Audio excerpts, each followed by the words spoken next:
If you are familiar with the structural engineering, so you can define stress dividing the internal force by the cross-sectional area. So what I mean, you calculate according to the mechanics of materials or elementary structural engineering class. So you define the normal stress dividing the internal force by the cross-sectional area. That's how you calculate the stress for actually loaded members.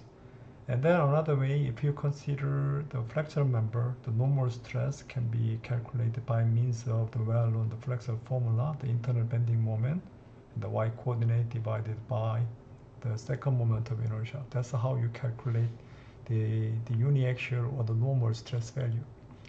But if you look at, if you read the advanced textbook regarding the applied mechanics or the engineering textbooks, you encounter with the term of the stress tensor. So what is the relation between the engineering definition of stress and the stress tensor? This is today's subject. Okay, so let's consider a body, so the arbitrary body subjected to the multiple external load. Here the external loads are given by the red arrows. Here I have 3 different forces.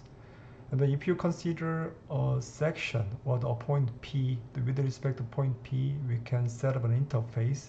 So with respect to interface, we can consider 2 different free body diagrams. And if you look at the point P from the left-hand side, we have this body. And then if you can look at the same material point, but the other side, and we have another interface. And because the body, the overall body is in equilibrium, at the interface there must exist some traction here, okay?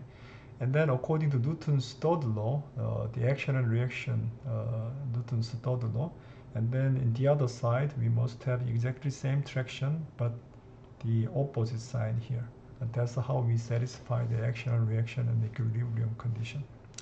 But here key point that we need to understand that although we look at the same point P here, the same point P, so we may have different traction values depending on the observation direction. This is the key point. And then this is called traction here, but elementary, the mechanics of material class or structural engineering class, this is usually denoted by the stress value. But precisely speaking, this should be defined as traction. Traction is force per unit area. That is the traction. This is the definition of traction. So we consider infinitely small area, and then this small area is approached to 0 here. Then we can define traction at a point. So here, as I told you, depending on the observation direction, so we may have 2 different values, even if you consider the same interface. The positive value and negative value, but the magnitude is exactly the same. Okay, now let's look at the point more closely here. So we focus on point P, but as I told you, depending on the observation direction, we must have 2 different values, 2 different expressions of the traction, which means traction depends on point P and then also the observation direction. So we have 2 different dependencies to define traction here. That's what we need to understand. And then because this traction, the traction is what? The force divided by the small area here, which means look at the nature of the force. This is a vector. That means traction must be a vector too. The traction can be decomposed into the multiple vector component following the vector decomposition principle. So let's decompose this traction. Let's say this is original traction, and I want to decompose the traction into 2 different components. The first one is the normal component, what I mean aligned with the observation direction. This is the normal n.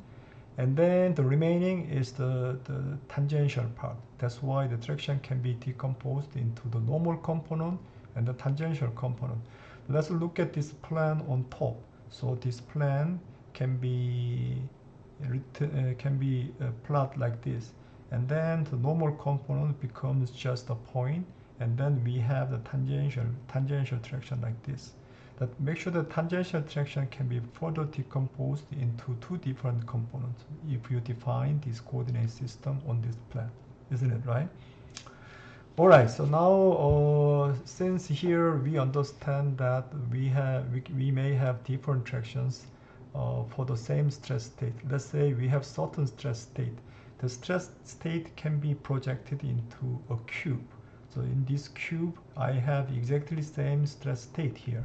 What I mean, this orange cube, the stress state in the orange cube can be projected into, the many points inside this cube. The stress state is exactly same because it's in equilibrium, and then the stress cube is also in equilibrium.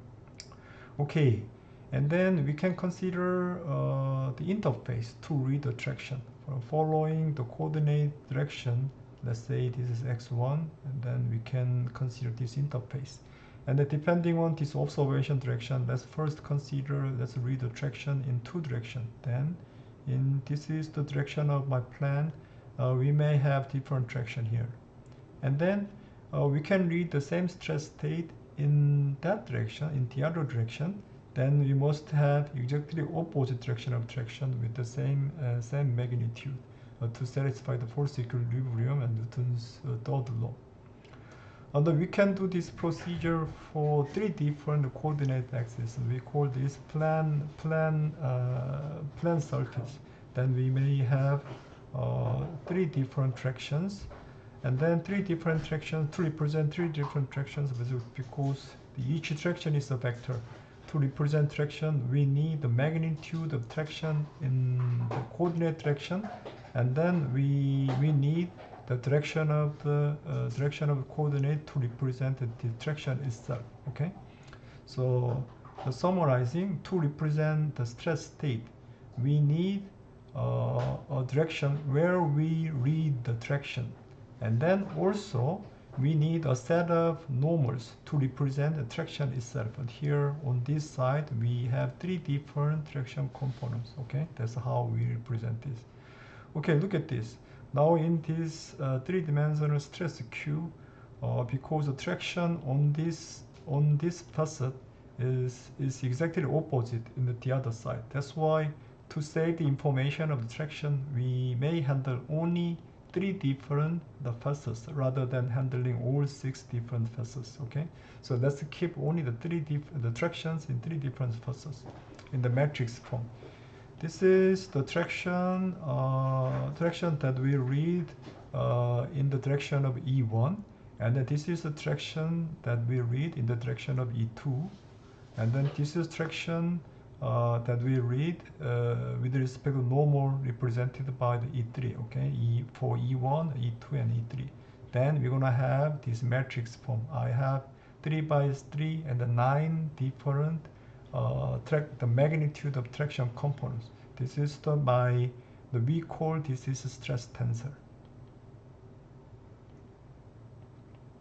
So the here question is, so now we collected all the traction component for 3 different tractions and the 3 different the coordinate plans. But question is, using this, is there any way to read traction in the arbitrary direction of the plan? That is the question. Okay, here there's the concept of Cauchy's tetrahedron. So our starting point was that we had the cube here. And then for the same cube, I want to cut this cube like this. Then this is Cauchy's tetrahedron. Because we cut part of the cube, we must keep exactly the same amount of traction, but it is on the other side. That's why we have minus signs here. And then on this new plan, so new plan is defined by the new normal n here. And then here there exists a certain traction observed on that plan. So let's consider the force equilibrium to find out the relation between the traction existing on the coordinate plans and an arbitrary plan. So make sure that if you consider infinitely small area, the mass of this tetrahedron is given by mass density and the volume. dV is dx and dy and dz is proportional to this component. So if you consider very small the segment, this is almost equal to 0. That's why we drop any term associated with the mass. That means we can drop the inertia associated with the acceleration, or we can drop the weight associated with the volumetric force like a gravity load. So we consider only the force equilibrium between the tractions here. So here the key point that we need to understand that the area of fraction, what I mean, this reference area and the projectional area, then each direction is nothing but just given by the normal, the component of normal on that direction. So this is the relation. This is the definition of the cosine projection of area into a certain direction. Okay, so now we can build the force equilibrium conditions. We have three different tractions. The tractions acting on the coordinate plane 1, 2, and 3, and then inclined plane. Okay, let's divide both sides by dA. As I told you, dA1 divided by dA is n1. Okay, so finally we have the traction on the arbitrary direction is beautifully defined by the traction on the coordinate planes, and then the direction representing the inclined plane. Okay, let's write it in the matrix form. If you write it in matrix form, we have stress component and then the normal, the dot product between normal. So make sure that here sigma is 3 by 3, okay? And then this n is 3 by 1. So to represent this stress component, so we need 3 by 3, two-dimensional matrix. So we need two different indices. That's why we have to use in initial form, we can represent the traction on arbitrary plane can be represented by the stress matrix, and then the dot product between stress matrix and then normal in that direction. That is the definition. Here is the concept of stress tensor. This is Cauchy's stress tensor. We call this is the stress tensor. This is a stress tensor. Because stress tensor needs, can be represented by 3 by 3 matrix. That's why we need two indice systems. That's why we need two sets of normals, E and E, okay? EJ and then maybe EI, okay? And then this is the normal, and then this is a vector. And then this is traction, this is also vector.